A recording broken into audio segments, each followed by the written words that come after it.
Hello friends, welcome to our channel study for law, जिसमें हम आज एलएलबी सेकंड सेमेस्टर के जो इम्पोर्टेंट क्वेश्चंस हैं वो देखने वाले हैं। ठीक है। टोटल जो हमारे 5 पेपर हैं, एक ऑप्शनल पेपर है, टोटल 6 पेपर हैं। ठीक है। एक तो लीगल हिस्ट्री और एक टैक्सेशन। 2 पेपर ऐसे हैं जो ऑप्शनल हैं, कुछ लोग लीगल हिस्ट्री लेते हैं और कुछ लोग टैक्सेशन लेते हैं। तो 6 के 6 पेपर आज हम इसी एक वीडियो में डिस्कस करने वाले हैं। मैंने जो ग्रुप बना रखा है, व्हाट्सएप ग्रुप, उसमें ये बताया था कि जितने भी क्वेश्चन मैंने आपको करा रखे हैं सेकेंड सेमेस्टर में, जितने भी अब तक क्वेश्चन मैंने आपको करा रखे हैं उन सभी को रेडी कर लो। वही क्वेश्चन आपके लिए सफिशियंट है। आपको 80% पेपर उन्हीं क्वेश्चनों से मिल जाएगा। 20% कुछ ऐसा हो सकता है कि जो वेरी शॉर्ट क्वेश्चन है वो नहीं आते हैं, वो पता नहीं वो कहाँ से ही देते हैं। ठीक है। तो ये जो पेपर मैं आज आपको बता रही हूँ, इन पेपरों में ज्यादा डिफरेंस नहीं है। जो पेपर मैंने पहले कराए थे वो ही है, सिमिलर है, ज्यादा कुछ फर्क नहीं है। जितने क्वेश्चन मैंने पहले बताए थे उतने ही ये क्वेश्चन है, बस थोड़ा बहुत फर्क है, थोड़ी लैंग्वेज चेंज हो जाती है, बाकी क्वेश्चन आपसे यही पूछे जाते हैं। ठीक है। तो हम ये क्वेश्चन भी देख लेते हैं। विधिक अधिकार को परिभाषित कीजिए तथा इसके विभिन्न प्रकार बताइए। Define legal rights and discuss its various kinds. फिर यही क्वेश्चन इस तरह से भी आया है कि विधिक अधिकार के लक्षण स्पष्ट कीजिए। विधिक अधिकार के आवश्यक तत्वों की विवेचना कीजिए।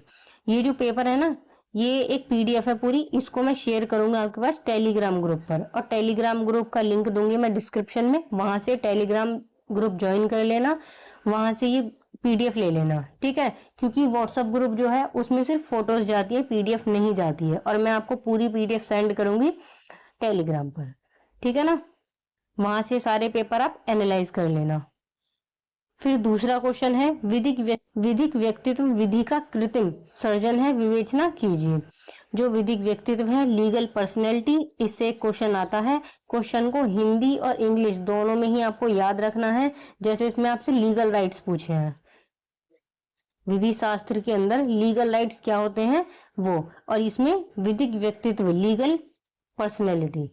फिर तीसरा क्वेश्चन है, स्वामित्व को परिभाषित कीजिए। स्वामित्व के विभिन्न प्रकार बताइए। Define ownership, what are the kinds of ownership. फिर यही क्वेश्चन इस तरह से भी आया है, स्वामित्व एवं कब्जा के बीच संबंध स्पष्ट कीजिए। ओनरशिप एंड पोजीशन के अंतर्गत क्या संबंध है ये बताना है। ठीक है। और फोर्थ क्वेश्चन है, सर्वोच्च और अधीनस्थ विधायन में अंतर समझाइए। ये सारे ही क्वेश्चन मैंने कराए हुए हैं, प्लेलिस्ट देख लेना, और जो व्हाट्सएप ग्रुप है उस पर मैंने सारी प्लेलिस्ट शेयर कर रखी है, सारे ही क्वेश्चन शेयर कर रखे हैं। जो लास्ट टाइम मैंने पेपर कराए थे, जो क्वेश्चन आपको इम्पोर्टेंट बताए थे, उसकी भी एक प्लेलिस्ट है, वो भी मैंने आपको व्हाट्सएप पे शेयर कर रखी है, उसमें आप देख लेना। आपको कहीं भी ढूंढनी नहीं पड़ेगी प्लेलिस्ट, या फिर कोई भी क्वेश्चन आपको आराम से मिल जाएंगे उस व्हाट्सएप ग्रुप में, वहां पे ज्वाइन हो जाना।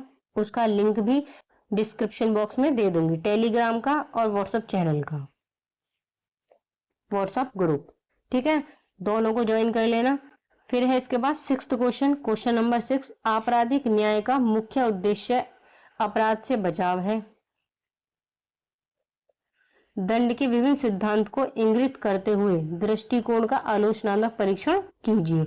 जो ये दंड के सिद्धांत है, अलग से भी आ जाता है कि दंड के सिद्धांत को परिभाषित कीजिए। ठीक है। फिर है 7th क्वेश्चन, वैध प्रथा के आवश्यक तत्व क्या है।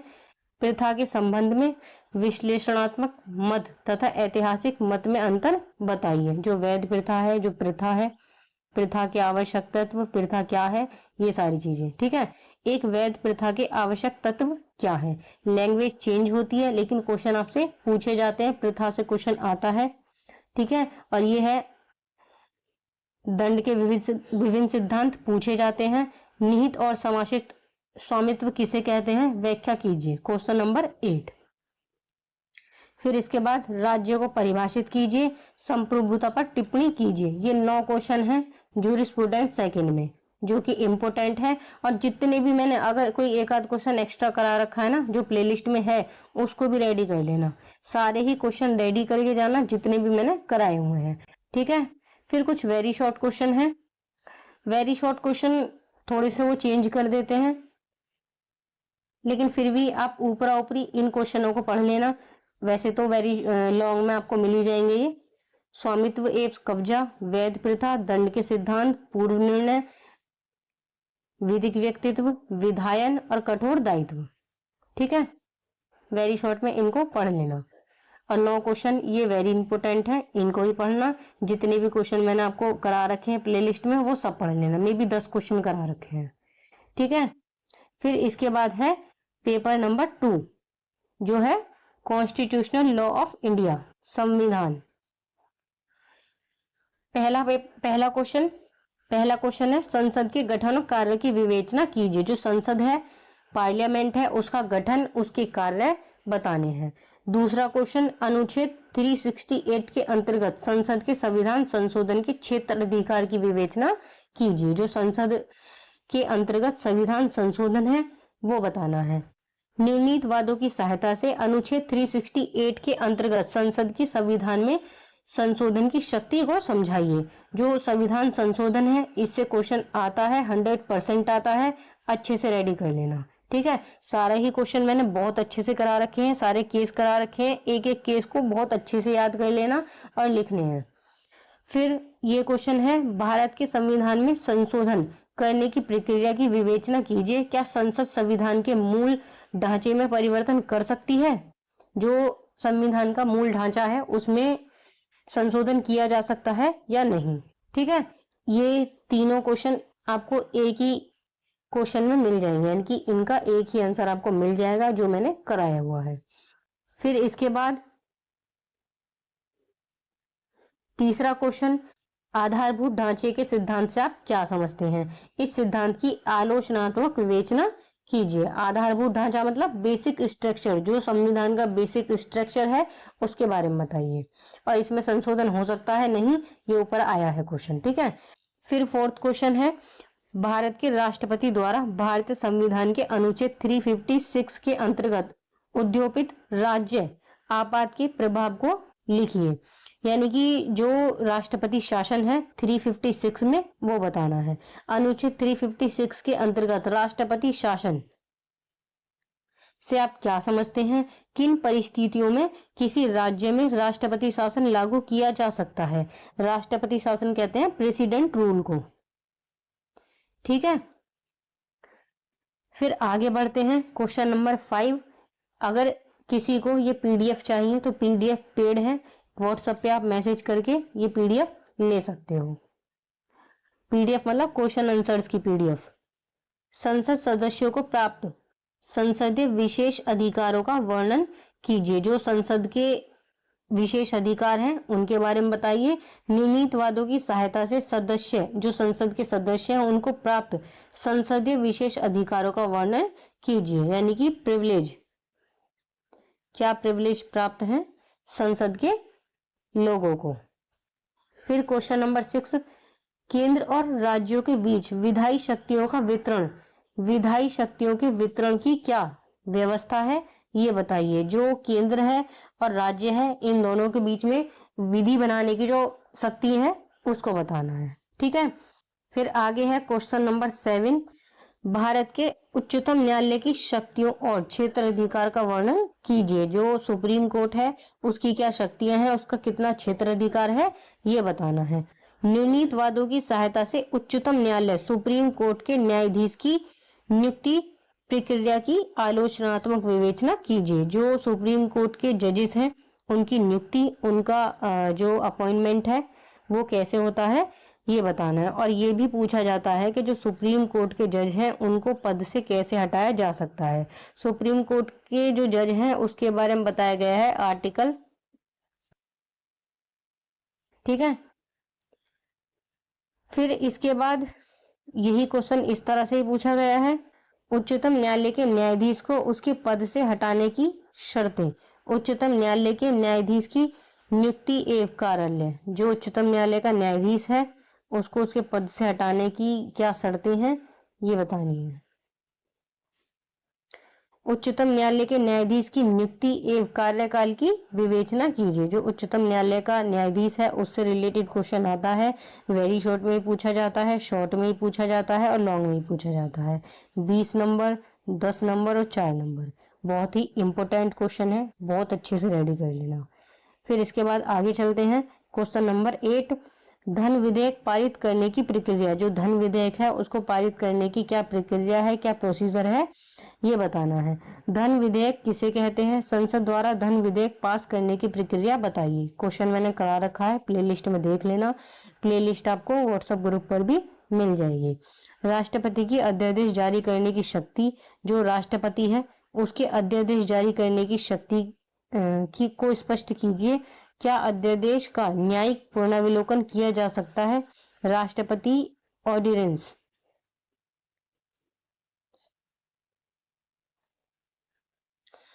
ठीक है, राष्ट्रपति के अध्यादेश जारी करने की शक्ति। फिर आते हैं हम वेरी शॉर्ट पे। 9 क्वेश्चन है, बाकी जितने भी मैंने करा रखे हैं सारे रेडी करने हैं आपको। वेरी शॉर्ट में कुछ इस तरह से क्वेश्चन आप पढ़ सकते हो कि सर्वोच्च न्यायालय के द्वारा कौन कौन सी याचिकाएं जारी की जा सकती हैं। आर्टिकल 32 में बताया गया है कि सुप्रीम कोर्ट द्वारा कुछ 5 प्रकार की याचिकाएं हैं, रिट है जो जारी की जा सकती हैं। और आर्टिकल 226 द्वारा हाई कोर्ट द्वारा रिट याचिका दायर की जा सकती हैं। रिट याचिका दायर की जा सकती हैं। आर्टिकल 32 में सुप्रीम कोर्ट और 226 में हाई कोर्ट। ठीक है, फिर विनियोग विधेयक, अभिलेख न्यायालय, ये कुछ वेरी शॉर्ट है। वैसे वेरी शॉर्ट थोड़े से अलग हो जाते हैं, लेकिन अगर आप जो सारे क्वेश्चन कराए हुए हैं लॉन्ग में उनको रेडी कर ले तो वेरी शॉर्ट आपको, लेकिन अगर आप जो लॉन्ग क्वेश्चन कराए हुए हैं उनको रेडी कर लेते हो तो वेरी शॉर्ट आपके अपने आप क्लियर हो जाएंगे। मे बी थोड़े से अलग हो सकते हैं, बट अगर आप ये सारे क्वेश्चन पढ़ लेते हो लॉन्ग वाले तो वेरी शॉर्ट आपको उन्हीं में से मिल जाएंगे। ठीक है, और ना भी मिले तो इतना पढ़ने के बाद आप इतने कैपेबल हो जाते हो कि आप वेरी शॉर्ट का आंसर आराम से दे सकते हो। फिर नेक्स्ट है कॉन्ट्रैक्ट का पेपर।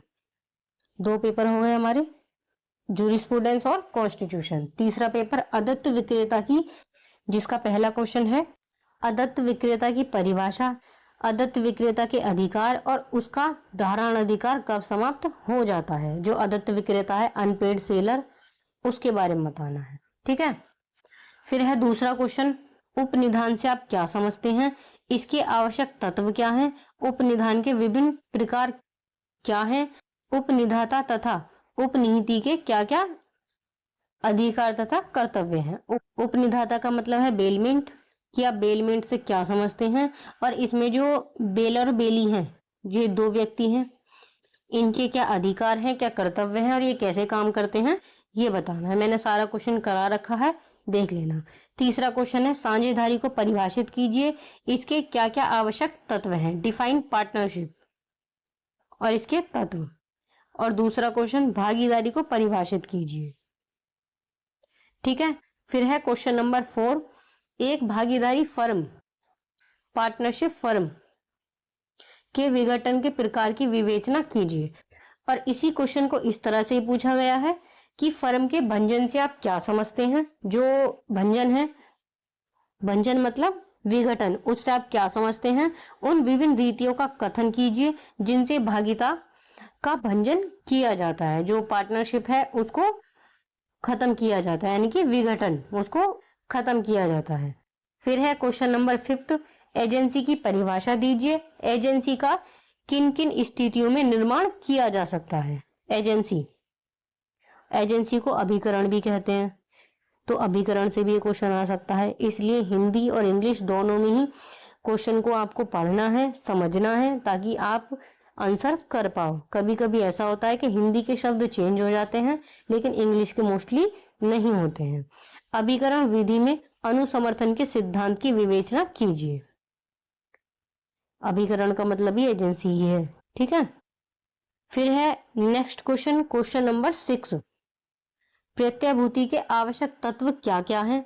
क्षतिपूर्ति एवं प्रत्याभूति में अंतर बताइए। गारंटी और इंडेमनिटी।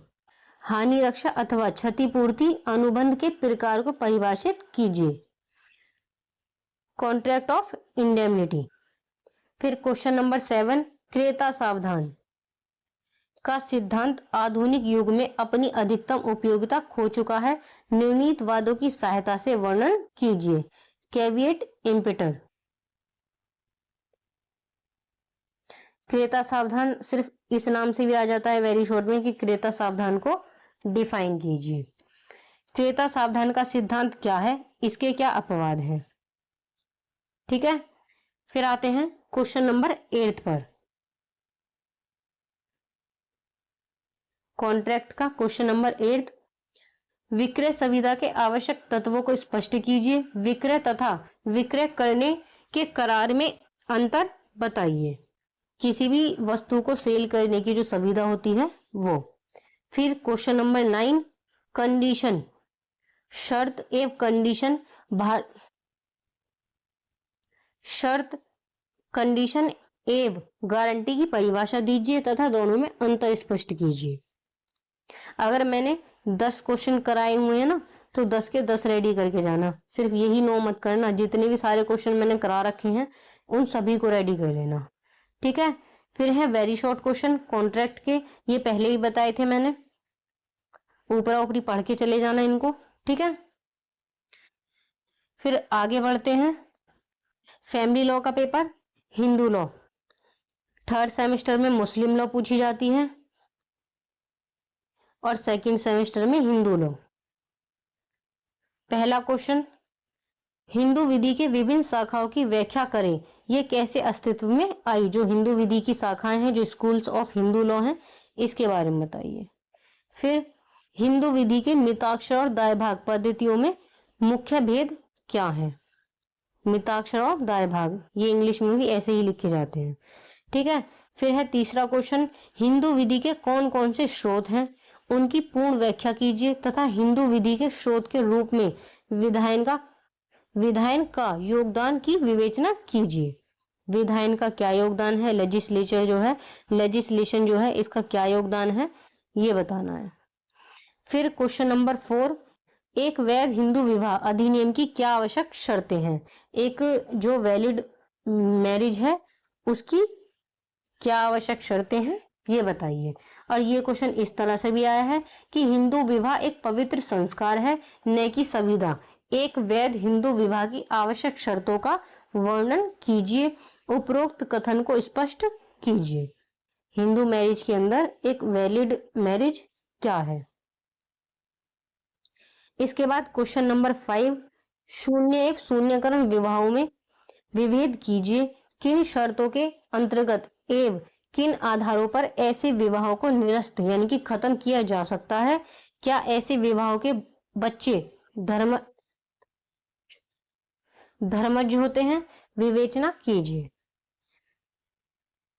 जो हिंदू विवाह के अंदर विवाह होता है उसमें शून्य और शून्यकरण विवाह के बारे में बताना है। और इस तरह से भी आया है सिंपल कि शून्य शून्यकरण विवाह बताइए। फिर क्वेश्चन नंबर 6, विभाजन का अर्थ है। विभाजन का क्या अर्थ है? हिंदू विधि के अंतर्गत विभाजन किस प्रकार किया जा सकता है, यानी कि बंटवारा, पार्टीशन। फिर क्वेश्चन नंबर 7, पुरुष के संबंध में उत्तराधिकार के सामान्य नियमों की विवेचना कीजिए। क्वेश्चन नंबर 8, अवयस्क के वसीयती संरक्षण से आप क्या समझते हैं? वे कैसे नियुक्त होते हैं? उनकी क्या शक्तियां हैं? जो अवयस्क है, जो माइनर बच्चा है, उसके लिए उसकी वसीयत की रक्षा करने के लिए वो अपॉइंट किए जाते हैं। कैसे किए जाते हैं ये बताना है। फिर है क्वेश्चन नंबर 9, हिंदू दत्तक एवं भरण पोषण अधिनियम के अंतर्गत पत्नी का पृथक आवास एवं भरण पोषण का अधिकार। ठीक है, फिर क्वेश्चन नंबर 10 है, हिंदू विवाह के अंतर्गत विवाह की परिभाषा, उसका अर्थ एक प्रकारों का विस्तार पूर्वक विवेचना कीजिए। ठीक है, फिर next very short question, Hindu कौन है? सैपिंड विवाह किसे कहते हैं? सापिंडा। स्त्रीधन क्या होता है? सगोत्र और भिन्न गोत्र बताइए क्या होता है? संयुक्त हिंदू परिवार के आवश्यक तत्व। वादकालीन भरण पोषण और कार्यवाही के व्यय, जो केस किया जाता है उसकी कार्यवाही के व्यय जो है, जो खर्चे हैं वो कौन देगा? न्यायिक पृथक्करण, दो लोग आपसी सहमति से न्यायालय से सेपरेशन ले सकते हैं अपने अपने रिश्ते को खत्म करने के लिए। फिर है पांचवा paper, legal history. Legal history मैंने पढ़ाया हुआ है, टैक्सेशन नहीं पढ़ाया मैंने, ठीक है। इसके इंपोर्टेंट क्वेश्चन है, 1926 के चार्टर के अंतर्गत स्थापित मेयर कोर्ट के गठन और क्षेत्र अधिकार को बताइए। ये किस प्रकार 1687 में स्थापित मेयर कोर्ट से भिन्न थी, बताइए। दूसरा, रेगुलेटिंग अधिनियम 1773 के मुख्य प्रावधानों की विवेचना कीजिए। तीसरा, कलकत्ता में 1774 में स्थापित सुप्रीम कोर्ट की कार्य प्रणाली को बताइए। 1781 में सेटलमेंट एक्ट से क्या सुधार आए? चौथा क्वेश्चन, राजा नंद कुमार के वाद में परीक्षण का वर्णन कीजिए। क्या यह एक न्यायिक हत्या थी? जो राजा नंद कुमार की हत्या हुई थी उसके बारे में बताना है। फिर फिफ्थ क्वेश्चन, 1726 तक मुंबई में न्याय प्रशासन के विकास का वर्णन कीजिए। क्वेश्चन नंबर 6, भारत सरकार अधिनियम 1935 के मुख्य विशेषताओं की विवेचना कीजिए। क्वेश्चन नंबर 7, 1781 के बंदोबस्त अधिनियम के प्रावधानों को लिखिए। क्वेश्चन नंबर 8, 1947 का स्वतंत्रता अधिनियम बताइए। फिर इसके बाद क्वेश्चन नंबर 9, पटनावाद में सर्वोच्च न्यायालय द्वारा दिया गया निर्णय। जो पटनावाद है उसमें सर्वोच्च न्यायालय सुप्रीम कोर्ट ने क्या निर्णय दिया था, क्या जजमेंट दिया था, वो बताना है। फिर वेरी शॉर्ट क्वेश्चन है, East India Act, records court, चार्टरी कोर्ट, सूरत स्थापना, सदर दीवानी अदालत, ठीक है, जिसे सदर निजामत अदालत भी कहते हैं। ये क्वेश्चन था, ये पेपर था लीगल हिस्ट्री का। फिर हमारा फाइनल लास्ट पेपर है टैक्सेशन। इसको आपको खुद से पढ़ना पड़ेगा। जिन लोगों ने टैक्स ले रखा है इसको आपको खुद से पढ़ना होगा यूनिक से। पहला क्वेश्चन है, आयकर अधिनियम की धारा 37 क्लॉज 1 उन व्ययों के लिए कटौती की अनुमति देती है जो राजस्व प्रकृति के हैं। व्याख्या करते हुए पंजीगत व्यय में और राजस्व व्यय में अंतर स्पष्ट कीजिए। फिर ये क्वेश्चन इस तरह से भी आया है कि आयकर अधिनियम की धारा 37 द्वारा क्या निषेध है? Income tax act. Question number 2 है, कृषि आय क्या है तथा कृषि आय के साथ गैर कृषि आय को आंशिक रूप से जोड़ने की योजना को स्पष्ट कीजिए। फिर तीसरा क्वेश्चन, वेतन से आप क्या समझते हैं? वेतन आय पर कर निर्धारण प्रक्रिया समझाइए। फिर हमारा है 4th क्वेश्चन, हास्य आय से आप क्या समझते हैं? व्यापार एवं पैसे की आय गणना करते समय करदाता को हास्य की कटौती किस प्रकार मिलती है, समझाइए। आयकर अधिनियम की धारा 32 के अंतर्गत कौन कौन सी कटौतियां की जाती हैं, ये बताइए। फिर है हमारा question number 5। Question number 6, Bharat में आयकर विधान के इतिहास का वर्णन कीजिए। आयकर इनकम टैक्स से रिलेटेड है तो इसमें इनकम टैक्स सबसे ज्यादा आएगा। फिर अन्य स्रोतों से आय के अंतर्गत कौन कौन सी विभिन्न आय कर योग्य हैं, मतलब कि टैक्स लगाने योग्य हैं। क्वेश्चन नंबर 8, धारा 80C क्या है? करदाता धारा 80C के 80 क्लॉज C के अंतर्गत कौन कौन सी कटौतियों का लाभ ले सकता है? आयकर की नई योजना के अंतर्गत धारा 80 क्लॉज C के क्लॉज सी के प्रभावित होने की विवेचना कीजिए।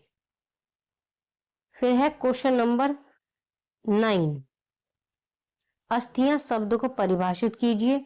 उन समितियों का उल्लेख कीजिए जो धनकर अधिनियम के प्रयोजन के लिए अस्थियां नहीं मानी जाती।